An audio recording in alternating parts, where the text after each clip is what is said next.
space, the final frontier. These are the voyages of the starship Enterprise.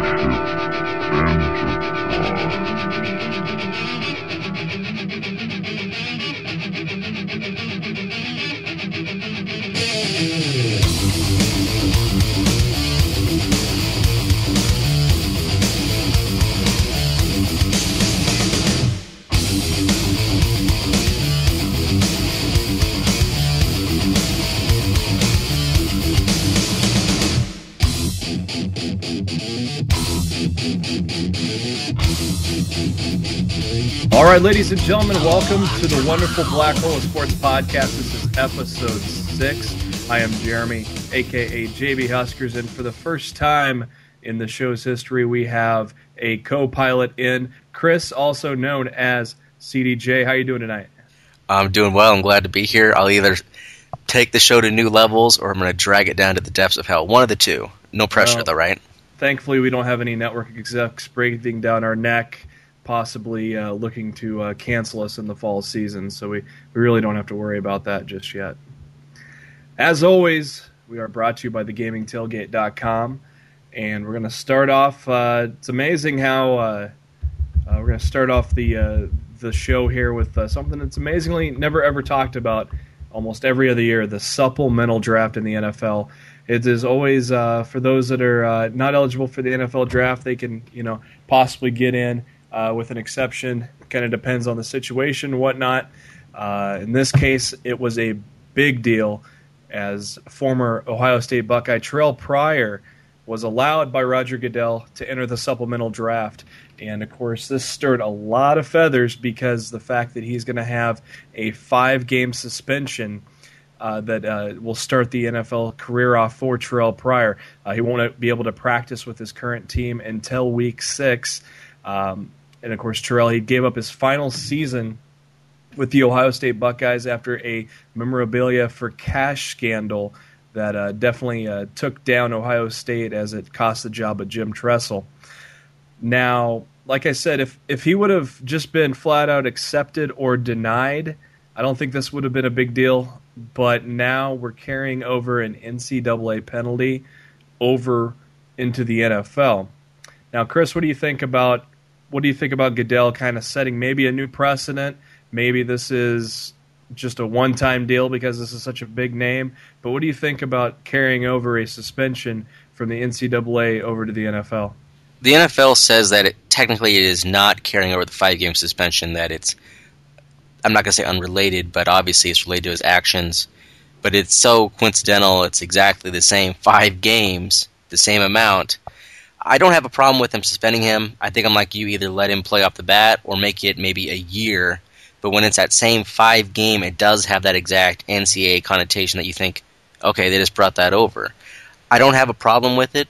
I'm sure we'll talk about this later with other scandals going on in college football and other issues. The NFL doesn't want the rep of, being the Wild West, where they let these guys go to college, do whatever they want, get in trouble, and then when they get caught, can go to the NFL, because that's a black eye. This guy, Terrelle Pryor, just a little over a year ago, after Oregon defeated by Ohio State in the Rose Bowl, people were talking about Pryor, how he matured, and how it looked like he was getting closer to finally being at a point for the NFL, perhaps, and maybe he was living up to his potential when he came out of high school. Well, now all we're talking about is how big of a knucklehead he is. When he said, I paid for my tattoos, then, well, looks like he didn't pay for his tattoos, that he was selling memorabilia, etc. That, the NFL, I think this is something that they're going to have to do. It's one of the things I would recommend happen to kind of control college football, which has gotten out of control, or at least we're finally hearing these stories of Wild West behavior finally being caught. Problem at all with the 5-game suspension. Basically, he tried to skirt around the NFL draft law rules by, leaving Ohio State. He was going to be suspended, 5 games, but I'm having a feeling he probably would have been suspended the whole year once everything was said and done. On top of that, I don't, especially when he's trying to undermine the NFL draft process, all these problems that keep popping up in college football nowadays, I definitely do not see a problem with Roger Goodell kind of giving him a 5-game suspension right off the bat. He's going to be behind the 8 ball. He won't be able to practice until week 6. And I think it kind of sets a precedent for those that want to try to take the easy route in terms of skirting by the rules, not playing the way you're supposed to be playing off the field. I honestly think that hopefully Goodell sets a precedence with Pryor and keeps doing this going forward, even though he's taken a lot of flack for doing so. Now, this past Monday, which would have been yesterday as we're recording on August 23rd, the supplemental draft took place, and normally nobody cares, as I said before, but of course, big name Terrelle Pryor in there, and lo and behold, the Oakland Raiders take Terrelle Pryor. Now, in taking him, basically what they do in the supplemental draft is they go around the NFL in the regular draft order. Do you want to give up a first-round pick? No. Do you want to give up a second-round pick? Everybody says no. The third-round pick, Oakland Raiders are going to give up a third-round pick in next year's draft. Now, I do believe, Chris, is this right? A second, third, and fourth is what the Raiders have lost already for next year's draft? Yeah, I think that's why they... Who knows, maybe they would have waited theoretically, but they had no choice. If they wanted this guy, they had to give up that third-round pick. I know the stereotype is, typical Oakland. And granted, they ask for a lot of those jokes themselves with what they do. But I heard a couple talking as an ESPN with a pretty good point, which is rare. But they said if this was Indianapolis, maybe with the 4th or 5th round pick, it would probably be considered a relatively good move. Bringing in a young guy, talented guy with strong arm, would have time to develop under Peyton Manning. But since it's Oakland bringing him in, it just sets itself up for these jokes. And to me, it's them getting him. It is kind of funny and stereotypical. But the bigger deal is, like you were alluding to, is now for next year's draft, Oakland does not have a 2nd, 3rd, or 4th round pick. And that, to me, is the worst part. It's not getting Pryor, because they don't have a quarterback. So they might as well roll the dice a little bit. However, should it come at the expense of next year's draft? I don't know about that.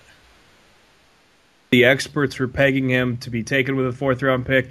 Indy would have been a great fit because there's some question marks surrounding Peyton Manning right now. I don't think any fans of Indianapolis really want to rest their laurels on Curtis Painter. That's just Jim Sorgi 2.0. So it just that would have been a logical fit. With the question marks of Peyton possibly not being able to make it on time for the start of the season. Though I do think he's got that 208 consecutive game streak. I think he will be on the field week 1. But the Raiders taking Terrelle Pryor. It almost was like the nation had already picked Pryor to go to the Raiders, and I think maybe in Al Davis's mind, wherever it is right now, I think it was like, okay, the experts are going to take him with a 4th-round pick. I'm going to be one step ahead of them and take him with a 3rd round. Now, of course, most of us know that, Chris, you are a Raiders fan, so do you like the pick? I don't know. It's one of those things where I think the best line I heard about it, and I have to agree with this, we all know how the story's going to end. He's not going to pan out, but I'm not so sure that's a result of Oakland taking him. It just right now seems like he's such a knucklehead, based on everything we've seen from Pryor, that I don't think it really matters who would have taken him. There was some talk Cleveland was interested. We talked about Indianapolis maybe was on the outside. Oakland was another team that was up looking at him. Cincinnati. Do I like the pick? It's worth a shot because there's Oakland doesn't have a quarterback. Maybe Hugh Jackson thinks he can work with him. Maybe he thinks he can develop him more than Ohio State was able to, given the system they ran. I don't know. I'm an Oakland fan. I don't know. They have a lot of things they need to work on, so I'm hoping he does well, and maybe being away from Ohio State, getting completely away from that culture, well, maybe that'll help him. We've seen that with a guy like Josh Freeman was one who we saw him somewhat up close. He was at Kansas State. Seemed like a knucklehead as well from everything we ever heard with his father and how he interacted with coaches and schools who recruited him. Well, then he goes to Tampa Bay in the pros, and I thought he would be a flop. Instead, he's one of the best young quarterbacks in the league. Will Pryor be follow the same footprints? I tend to lean towards no. However, you never know. Maybe he gets away from that, away from home finally, on his own. Maybe he'll grow up a little bit, and maybe he'll live to his potential finally. But obviously, I think it's going to be years before we find out if it was a good pick or not. going to be one of those NFL-ready quarterbacks right away. But with that 4.3 40 speed, I know a lot of people are probably going to put him in the slot in Madden NFL 12 here on a week from tonight. So that is definitely going to be an interesting thing to see how that all pans out. The Raiders aren't really that much of a mess. I mean, they had a good season last year. They're going to look to build on it next year or this year, and we'll next week's show we'll break down the NFL. But Oakland was definitely on the way up. So Pryor has a skill set, so maybe they may just have found a diamond in the rough. Now we're going to go to the college football preview. It is that time again. The season is just a few days away. Here in Nebraska, it is a week from Saturday. We play the Little Sisters of the Poor. Is that what we play? I think so. It's UT Chattanooga. I know nothing about them. It might as well be a high school team. That's Terrelle Owens' school, isn't it? Maybe it is. I think that's where Terrelle Owens went to college at. So maybe he'll be on the sideline for the big game. Who knows? But we had a thread on the Gaming Tailgate about a month ago, kind of breaking down what are your predictions for the conferences and stuff, and I kind of laid out a few quick hitters on there, and then as I started to sit down and read through the Phil Steele Bible, I mean, this thing is the greatest publication known to man, I think. Nice little 330 pages of pure college football heaven. Kind of changed my mind on a few things, and at the same time, a couple of my original thoughts I didn't want to stray away from, even though it kind of went against what some people may be thinking. We're going to take a look at some of the major conferences. Let's start off with the SEC. Phil Steele, he likes Alabama and then Georgia to be in the title game there for the conference, picking Alabama to win that conference. With Georgia, maybe finally, they're always getting talent, but maybe they're finally going to kind of break that hump. Is Mark Richt still at Georgia, or did they get rid of him? He is still there, but he's firmly on the hot seat. Yeah, so Phil Steele must be confident that he's going to kind of turn that around. What do you think? What do you like in the SEC this year, Chris? I like Alabama. I think they have a lot of talent. Obviously, with what Saban has brought in, I think they're my favorite to win the conference. I have them facing off against South Carolina in the SEC title game. I think South Carolina, good defense, probably the best skill position players, at least at running back and receiver in the conference, that I think they'll be able to. The SEC is always considered such a fast defensive league that I think they'll have the offensive firepower to prevail in the West, to come out and meet Alabama. Carolina is definitely a team to watch there. I would agree with you there that South Carolina is going to get in that title game. I mean, you got Jeffrey at wide receiver, and he's probably going to win the Blitnikoff Award this year. Is that Blitnikoff? Is that right? Yes. I'm getting my trophies mixed up here. And, of course, that guy's just an absolute beast in the NCAA football game as well, but I have a feeling that's going to probably translate onto the field this year. My pick to win the SEC is Alabama. Almost everyone is back on the defensive side of the ball. There's a little bit of inexperience on the offensive side, but they have loads of talent. They just keep plugging in. And I think the big key cog in that Bama offense is Trent Richardson, who is going to be replacing Mark Ingram. I think they're not going to miss a beat in the run game at all, and I think that's what they're going to ride most of the year with McCarron at quarterback.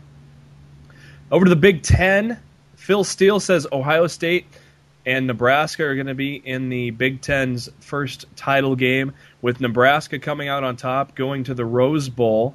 And my pick is also Nebraska, not really going to be a homer, because I think they come into the conference at the right time. Ohio State is in a lot of trouble right now. Wisconsin is in some transition with Russell Wilson. Penn State is very young. So I think Nebraska is actually coming in at the right time. And reports are that Taylor Martinez has matured greatly from his freshman season. He's kind of shedded that prima donna kind of mantra that was over his head over his freshman campaign. It sounds like from camp that he's becoming more of a leader on the team. And if that's the case and he gets settled down, that Nebraska offense is really going to click this year. You got Rex Burkhead coming back also to run the ball. So those those two are going to really carry that offense this year. And then when you look on the defensive side, Levante David, Phil Steele has him as the third best linebacker, middle linebacker in the country. He had 152 tackles last year, breaking the Nebraska record. And you got Jarrett Crick back, who led the team with 9.5 sacks. That defense is not going to really miss a beat, with the exception of losing Amuka Mara. But they do have Dennard, who Phil Steele does list as his best cornerback out there this year. So I think this is the right time for Nebraska to jump into the conference and take that title. What do you think, Chris? I'm actually going to have to differ on this one. My pick for the conference championship game, I like Wisconsin out of the Leaders Division. And the Legends, I'm going to have to go with what Phil said. He has Michigan State and Nebraska tying. I'm going to lean, I think, towards Michigan State. I just think I disagree a little bit. Ohio State, yeah, they're in trouble, but at the same time, they're a very talented team, granted inexperienced at some spots. But it seems like a long time ago when they were in trouble. Because since then, we've had the Miami debacle, we've had LSU, we've had the Oregon quarterback situation, and the Oregon possibly issues with recruits and whatnot, that it just seems like so long ago that I think they went and they buried Ohio State, and I think that might be a little premature. With that, I just can't see a new guy coming into the Big Ten, even if it's a down year or an opportune situation. I can't see a new team or new guy coming in and winning the conference. For Nebraska, the big challenge is going to be, can they get up for every game? Realistically, their schedule, every game is a bowl game. Washington is the team they have the most familiarity with on the schedule. And that says a lot. They played them twice last year, third time this year. That's the team they're comfortable with. Every other team, they have really no recent history with, or at least not enough to be familiar like they are with Kansas, Kansas State, Oklahoma, Texas. Now it's every game's a bowl game, and opposite goes now for the rest of the Big Ten. They're not going to want these punk upstart, this new team in the conference to come in and win, so they're going to be motivated. I think it's a lot easier for Wisconsin to see a new team on the schedule, new conference team there, and get motivated, where Nebraska has to try to get up for every game. That I just think Nebraska is probably going to upset a few teams, and they're probably going to fall victim to a couple upsets. And along with that, new offensive coordinator Tim Beck, we really don't know what he's going to run. Some illusion that there's going to be a no-huddle. Now, is it going to be like an Oregon no-huddle, aggressive up-tempo? Will it be more like kind of like an Oklahoma? What will it be? We really don't know. I think there's some good players there. They lose Roy Haleu. They lose, like you said, Amuka Mara. Still a lot of talent there, though. I expect them to contend in the division and in the conference. But I'm going to go Wisconsin against Michigan State. I'm going to pick Wisconsin to win it.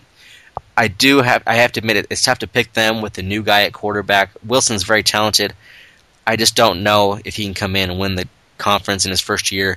But he was named a captain yesterday, so it's very apparent that he's walked right in, assumed a leadership role. His teammates have accepted him.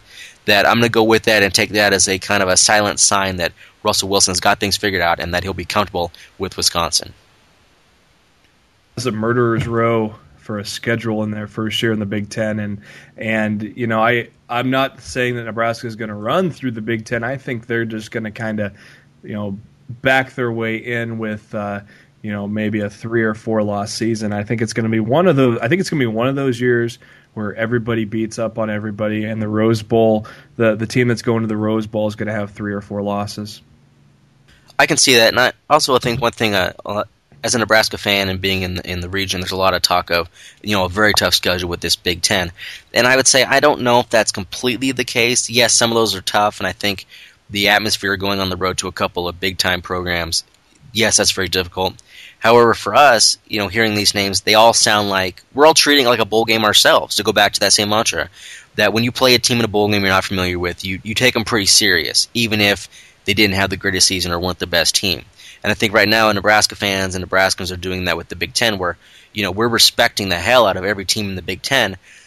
But let's see, if we go out and push around a couple of these teams and win it convincingly this year or for the next couple of years, all of a sudden then we'll have our new Iowa States, our new Kansas, so to speak, teams that we really aren't too worried about. Right now we don't have that.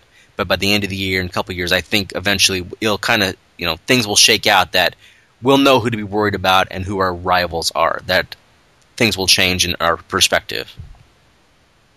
It's going to be hard for Nebraska not to get up for every game, because I think the atmosphere is going to be insane. I think Wisconsin ticket prices right now are around $300 a ticket right now. I think it's going to be the same all across the board. It's going to be hard to get into Memorial Stadium for the first Big Ten games as well. So I think I don't know if that's going to wear on the Huskers in the end.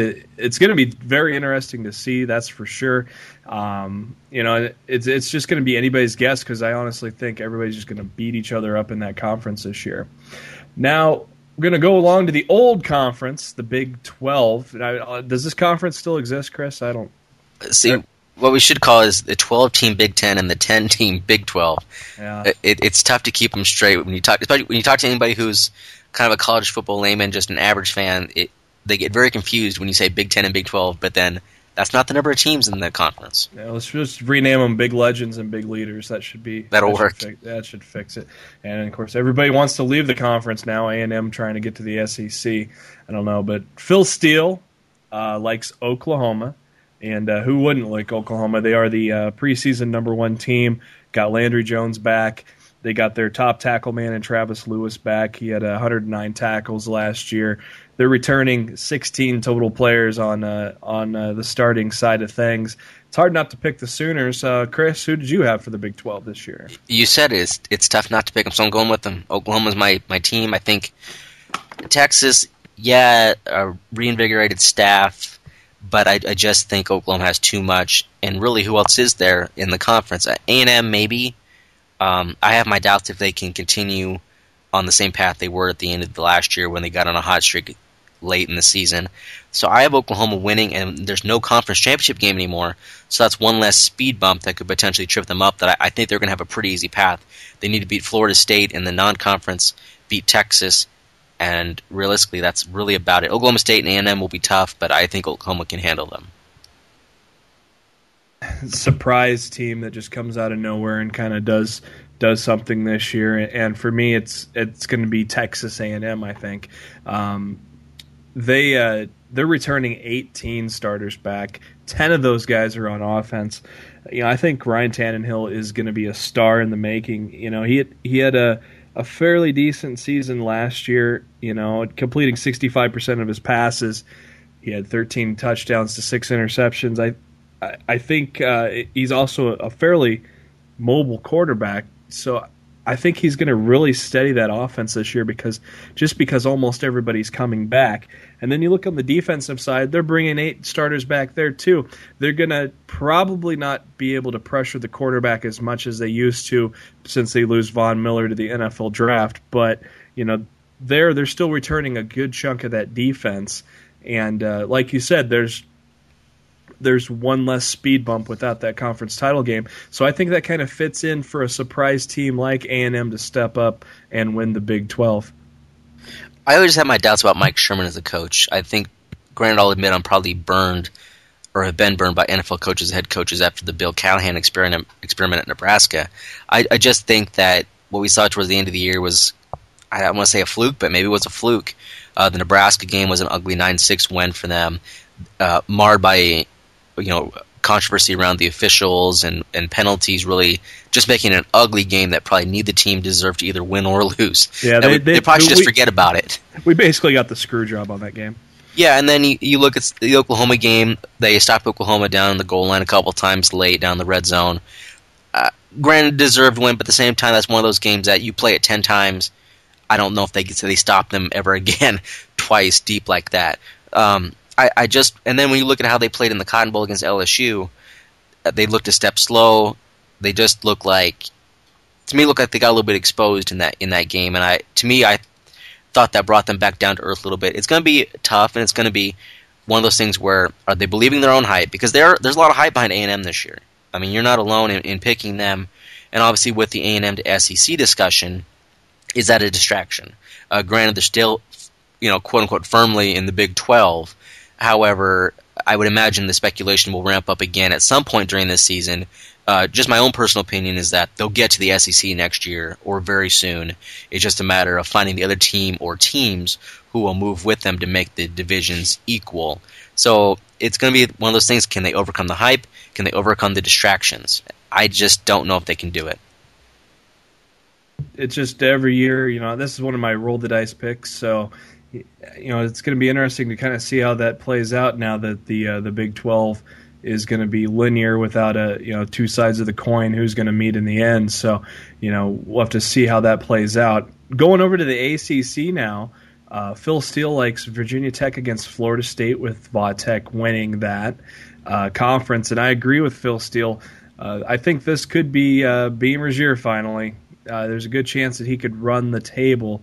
A lot of turnover on the team in key positions. They're returning 7 offensive starters and only 5 defensive starters back, but they still are, just like a lot of other top teams, they are talented across the board, and they can just plug in new talent. The key thing with Virginia Tech is going to be their schedule, and their schedule is very favorable this year. And if there's only 2 undefeated teams into the BCS title picture, I could definitely see Virginia Tech being right there, going 12-0 this season. What do you think, Chris? I'm going to go with the same matchup that you're picking. Well, actually, I don't know who you picked in their division, but I think it'd be Vautech against Florida State for the conference championship, and I'm going to lean towards Florida State. I think Virginia Tech, it's going to be key if the defense improves. Surprisingly, a Bud Foster defense wasn't that impressive last year. Now, obviously, historically, he's been a tremendous defensive coordinator. The team underachieved on that regard last year. But I think Florida State has got it figured out with Jimbo Fisher. They've got some great recruiting classes the last few years and building up again. I just see them winning. But I think Virginia Tech, like you said, nice schedule. They could be another top 10 team, 10 wins, and the ACC could really use a couple premier teams because when they formed that conference, everybody thought it would be a super conference, not in terms of the 16 teams, but super in terms of you had Florida State, you have Miami, Virginia Tech, and it's really been disappointing from the get-go that it has not lived up to the potential. Maybe this is the year it kind of turns around, at least at the top of the conference with Florida State and Virginia Tech. Miami, I'm afraid they're probably not going to do very well this year. Might have a solid season, don't get me wrong, but there's just so much talk and discussion and controversy around the program that I think people really are going to underestimate them, and they're not on anybody's radar right now. I agree with Florida State because they are returning a good number of people back on both sides of the ball. They're definitely E.J. Manuel is going to, I think, take over the reins at quarterback this year. And he's a very efficient quarterback. I don't think he's as flashy as Christian Ponder, but I definitely think he can get the job done. I think, though, in the end, I definitely see Virginia Tech running the table on that.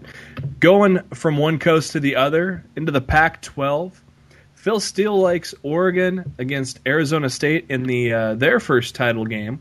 And Chris, what do you like here on the west side of the country? I hate to say it, but I think Phil Steele copied me again, or maybe it's vice versa. One of you. I have Oregon against Arizona State. I really, in the South Division, and it's so tough. I have to admit, it's so tough to say Pac-12, and I have to think about the divisions when I talk about it. But on the South, USC is not eligible to play in the conference championship game. I would pick them otherwise. But the rest of the teams there, Arizona State, UCLA, Utah, Arizona, Colorado, part of me almost wants to pick Utah as a semi-surprise pick. I really don't like any of the other teams. Arizona State did have a lot of close games last year. So maybe they will come out and win, or at least get in second place in the division to play in it. But I'm going to go with Oregon. I think they've got too much. I think Chip Kelly has the program going. Now, granted, they also have controversy surrounding them. What team have I not said that about so far in the preview? But they have some controversy. What were they doing with how they were attaining recruits, recruiting services? Then the last couple of days, their quarterback and one of their cornerback in a car and admitting to the cop, we smoked all the pot. It's I don't know. But I'm going to go with Oregon. But after Oregon, I think it's really wide open. Stanford is a sleeper team for me. I'm just not sold on a new coach. I just think that I don't know if he's just going to be able to walk into the situation and keep things rolling, even with a great quarterback like Andrew Luck. I'm going to actually go with Stanford because, they did lose their coach, but on the offensive side of the ball, they still have their greatest leader in Andrew Luck. I think he gets the job done this year. The big question mark for Stanford was their offensive line, and so if that does come together, I think they're just going to be unstoppable on the offensive side of the ball. You look at the defensive side, their 4 top tacklers are back. Their 2 best sackmen are back. They're only returning 6 guys on defense, but their top guys are coming back. And when there's a lot of uncertainty and you have already one team out of the race with USC, I definitely think Stanford is going to step up and take that first Pac-12 championship game. Now, moving over to the Big East, we keep crisscrossing around the country. And in this one, Phil Steele likes Pitt Panthers. And at first I kind of liked West Virginia, but when I kind of looked at it myself, I was in agreement. I'm going to go with the Pitt Panthers here.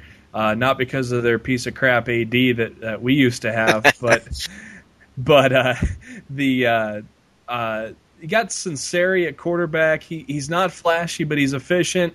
He was erratic at times, and I think another year under his belt, I think he's going to be able to settle down and really start to pick apart that Big East defense. 8 returning starters in the conference defense that was best last year.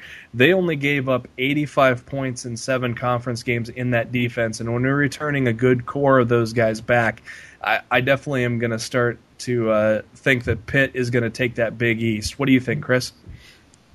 It's tempting. It's tough to pick a clear-cut team with a lot of changes in the conference, with Pitt with a new coach, West Virginia with a new coach. And West Virginia, it seems like ages ago when they were in the news for, Bill Stewart being leaving / forced out after some allegations on his part, bringing in Dana Holgerson, promoting him, I should say, from offensive coordinator and the coaching waiting to head coach right away. I'm going to go with West Virginia. I just think that they'll be reinvigorated, new coach. Because there was a lot of drama the last couple of years. It seemed like the fan base there was kind of divided around Bill Stewart. Some people thought he didn't deserve the job, shouldn't have got it when Rich Rod left. Some people thought, he's doing a good job, get off his case. Kind of a divided fan base. Maybe they'll finally be able to rally around one guy. Now, internally, I don't know if the team had any issues with the coaches, but maybe finally... But you have to think, though, as a team, they probably heard all the stuff on the outside and had to be a slight distraction. So I'm going to go with West Virginia, but I can see Pitt and even South Florida contending. It should be a pretty wide-open year, at least at the top between those 3 teams. There's no clear-cut dominant team, so it should be a fun conference to watch. Yeah, definitely don't be surprised if South Florida steps in there, too, under Skip Holtz.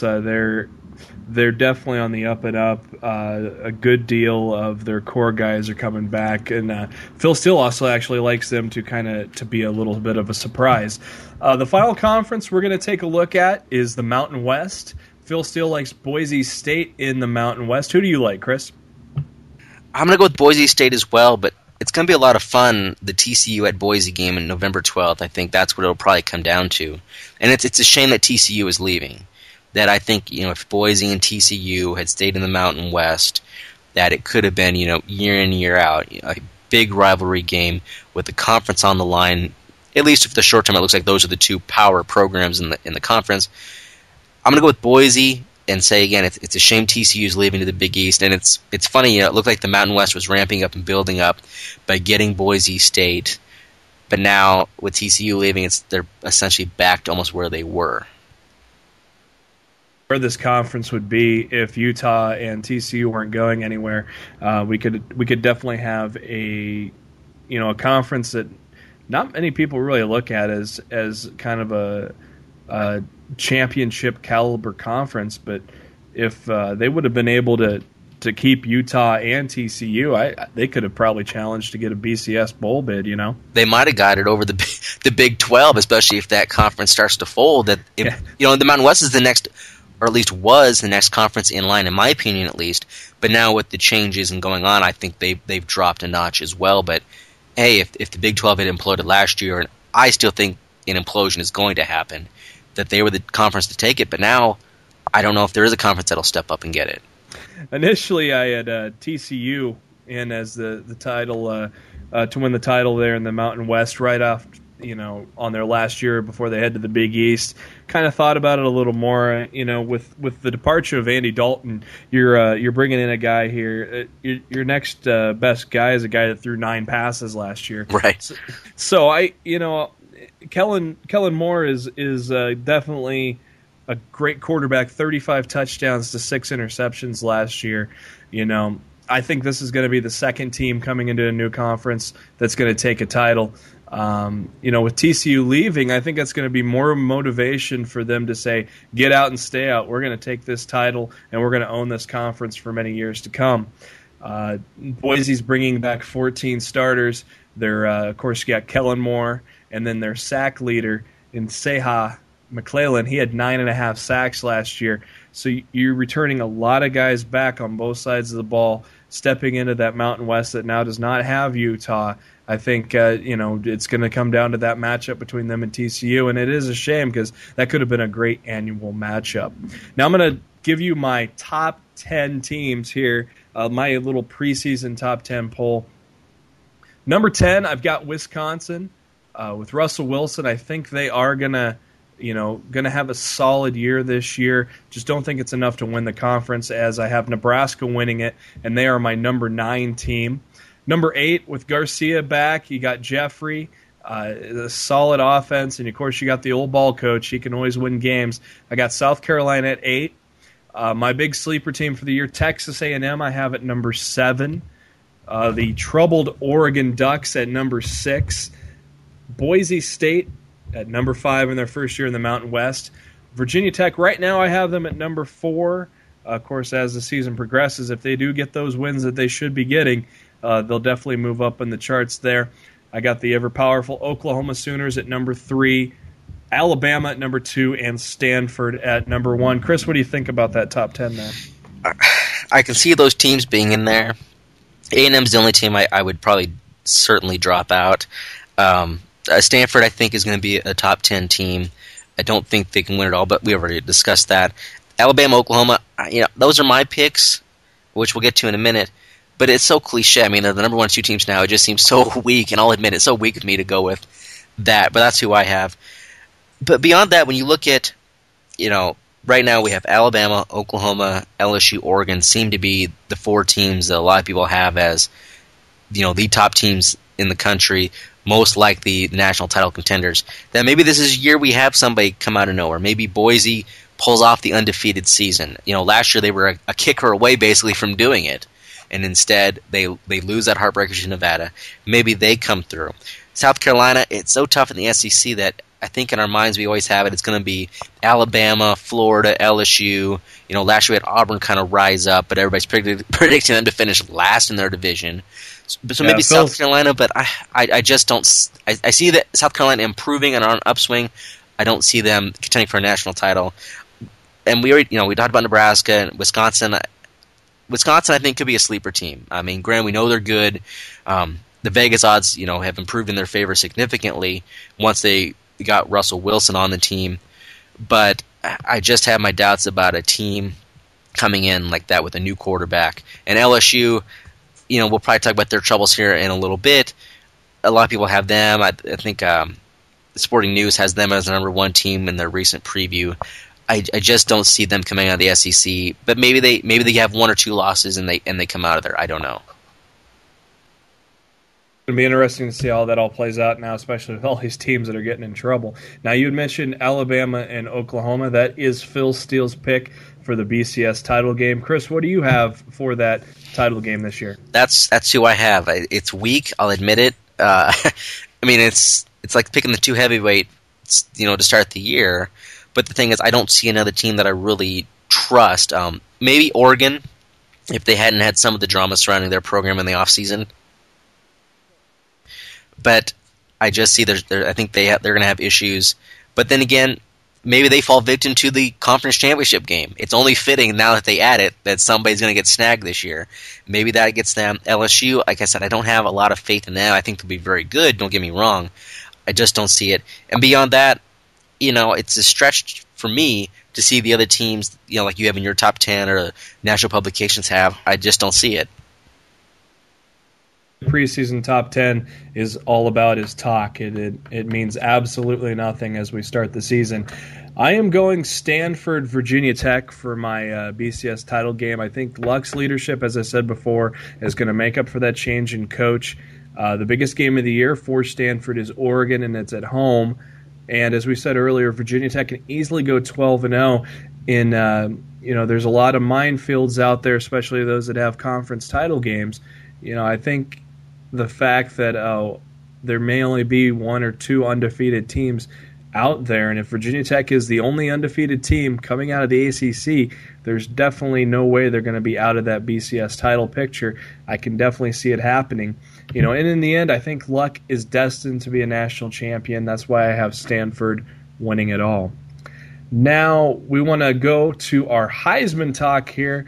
I've got 3 top candidates here for this year's Heisman to start off the season.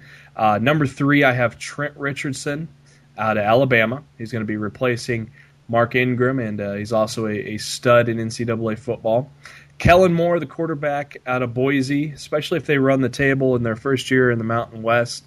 If he continues to put up the numbers that he's had, definitely is a good front runner for the Heisman. And of course, since I'm picking Stanford to win it all, I'm going to pick Andrew Luck to be as my Heisman. And Chris, what do you have thoughts on those? I think it's a pretty solid top 3. Some names that people might want to keep in mind.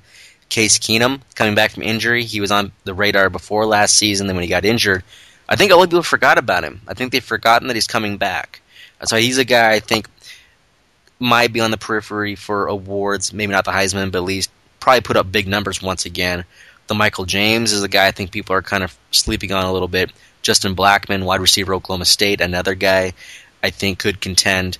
But I think Luck, it's probably his to lose. I think also the top draft pick next year in the NFL draft, probably his to lose as well. That he's going to be the guy I think a lot of people are going to look to when it comes to individual awards and stats this year.